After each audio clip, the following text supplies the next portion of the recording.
What's up, guys? I'm Hillbilly Dude, and this is a Case Folding Hunter.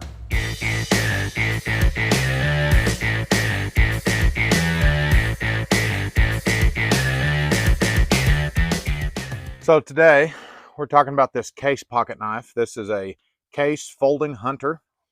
It comes in this really beautiful leather pouch.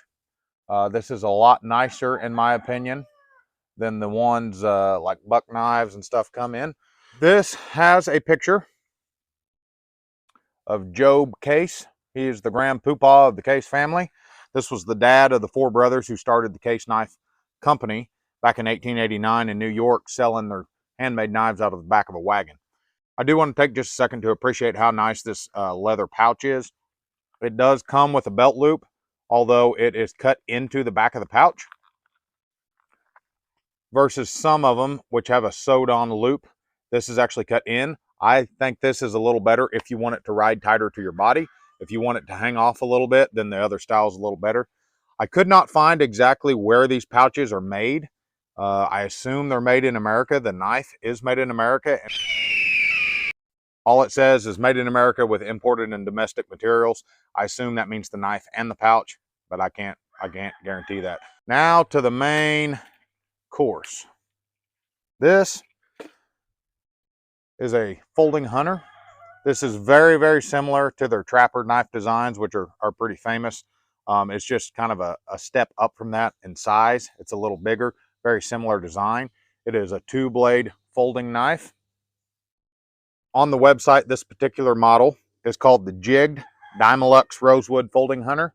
And what that means is jigged is this pattern grooved into the handles.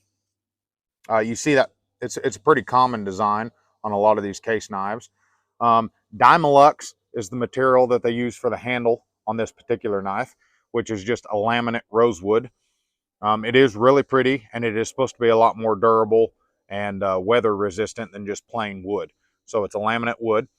And then the Folding Hunter is just this style of knife. So you can get this in all kinds of different makeups as far as handle and finishes and whatnot. It is made out of their True Sharp steel.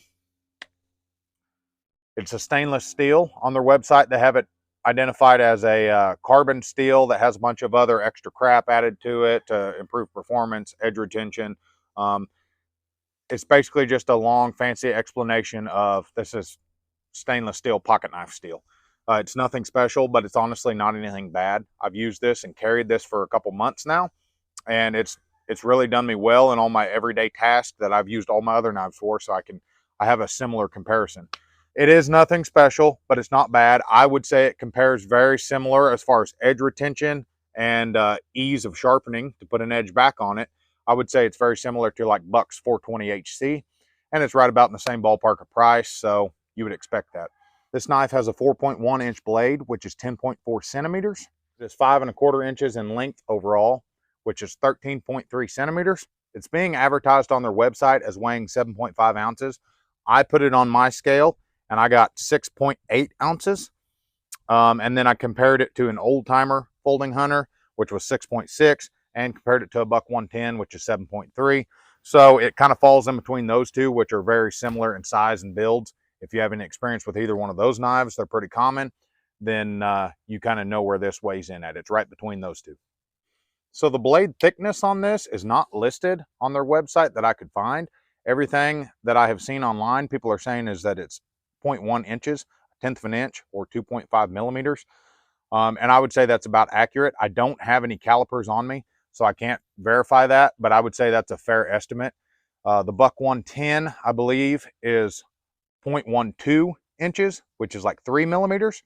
And this is just a hair thinner than that. So I would say that's a fair estimate that it's about 2.5 millimeters thick. Now this knife has 2 blades.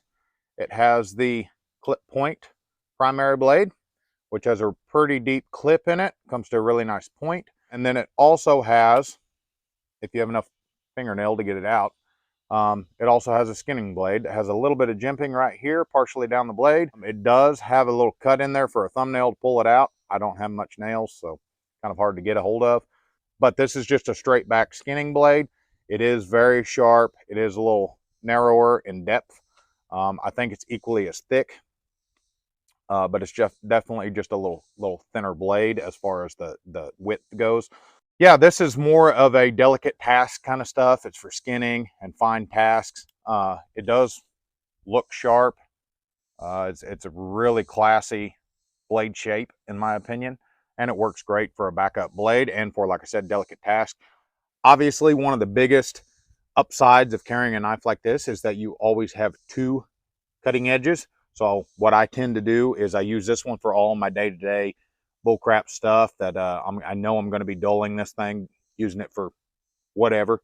And then that always leaves you in reserve a good, clean, sharp edge if you need it for something a little more delicate or more important. Now, while we're talking about the blade, I do want to say that this does not have a safety lockout mechanism. Yes, it does lock out from spring retention. Right there, right at the end of that, it will lock out. But there is nothing truly other than a little bit of spring tension that is holding this from closing. So if you use this point and try to do anything like that, or pry anything, or do anything where you could potentially be closing the blade, keep your fingers out of the path or it will cut you. Right? So I used this to make a hole in my belt the other day, and if you're not used to it, it'll want to close on you, so be careful. Hold it like this, keep the path clear, and then honestly, I would even recommend pinching up here if you need to use it like that, and then just that way you're hanging onto the blade itself, and you can use the point. But just use caution. This is a gentleman's knife. This is not a heavy-duty beating. It's not going to hold up the way some knives will, like a traditional lock back that has an actual safety locking mechanism, a heavier blade, a little more robust design. This is a gentleman's knife. This is not a heathen's knife.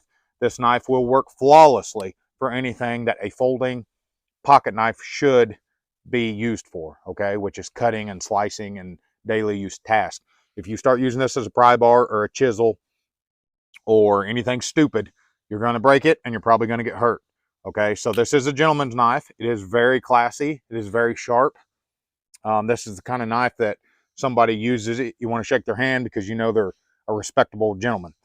But that being said, use it in its proper context, okay? So moving on, the handle, as I mentioned before, is laminated wood. That's their Dymilux. This is the rosewood. You can get this in bone and a bunch of other different variants. Durlin is pretty popular, which is a composite material that they've used, I think, since the 70s. And it's a lot more resistant and tougher than traditional bone and wood. The bolsters, just like on many case knives, are made out of nickel silver. It's pretty. You can clean it up. In my opinion, I think brass looks just a little bit sharper, just because I like the contrast of the brass and the wood, or brass and the bone, or even the brass and the stainless blade.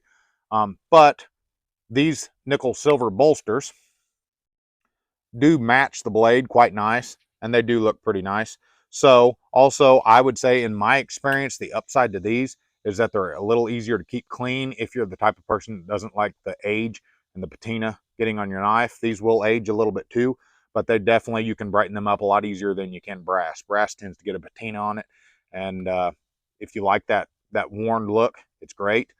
This will stay sharp and prettier a lot longer, in my opinion. The handle is pinned together with these little pins. I will say that the fit and finish on this was not 100% perfect. As you can see, some of these pins didn't come out quite flush. This side's pretty good. There was a couple on this side, though, that are just hair from being flush. No big deal. It's not a make or break it kind of thing for me. But it would have been nice. It would have been nice to have a little bit better finish on some of those pins. One other thing I wanted to go over was the identification. So you do have stamps on this that say case XX. I've got some gunk and stuff in there. Forgive me. It's not super clean. Like I said, I've been carrying this for a couple months now, and I have touched it up a few times, but I have not actually given it a thorough bath. But on this side, on the skinning blade, you have these numbers here, which it says USA because it is made in the USA. But then also you have these numbers here at the bottom of the blade, which this one says 6265. And I just want to go over, this is Case's identifying number system, so you can identify what the knife's made out of and all that. So the first number is the handle material. In this one, it's a 6, which means the 6 indicates jig bone, which could be bone stag, or imitation jig bone, which is the Durlin, and it also includes laminated wood, right? So this is jigged laminated wood. So that's why the first number on this one is a 6. The next number, the second number, indicates the number of blades. So this number is 6-2. I don't know if that'll focus, but this number is 6-2-2 because it has 2 blades. And then the 2 remaining numbers are the factory pattern number for their handle die code. That's just numbers for the machinist and the people making this. The first 2 numbers, though, will indicate the handle material and the number of blades. So that's kind of interesting if you ever see those numbers down there and you just want to know what they mean. And then it has an SS, which the SS indicates stainless steel. So there you go. If you were curious about that, they do have their logo set in here and a little silver emblem. This overall is a really, really good knife. It's been great for me. I'm going to continue to use it. I don't like the case. I mean, the case is fine, but I don't like carrying knives in a case like that, in the pouch. So I just carry it as a pocket knife right in my pocket. Price point. Right now, my wife had bought this for me at Bass Pro, and I think she paid $110. It's going to be a little marked up because it's Bass Pro. You can find this other places like Amazon right now going for about $85. I'll put the link in the description below if you want to use that. And then on their website, of course, it's going to be the highest of all the retail prices, and it's like 130 bucks on the Case website right now. So if you're going to get one of these, shop around because there is a pretty good variance in price. But make sure you get a real one, not a knockoff. Make sure it's an actual case. You won't regret it. These are awesome knives, beautiful knives, and this is something that if you take care of it, you will definitely be handing down to your children and grandchildren. So I've been Hillbilly Dude. Thank you guys for watching. If you enjoyed this, please give me a like and subscribe. I appreciate all the support. I'll see you guys later.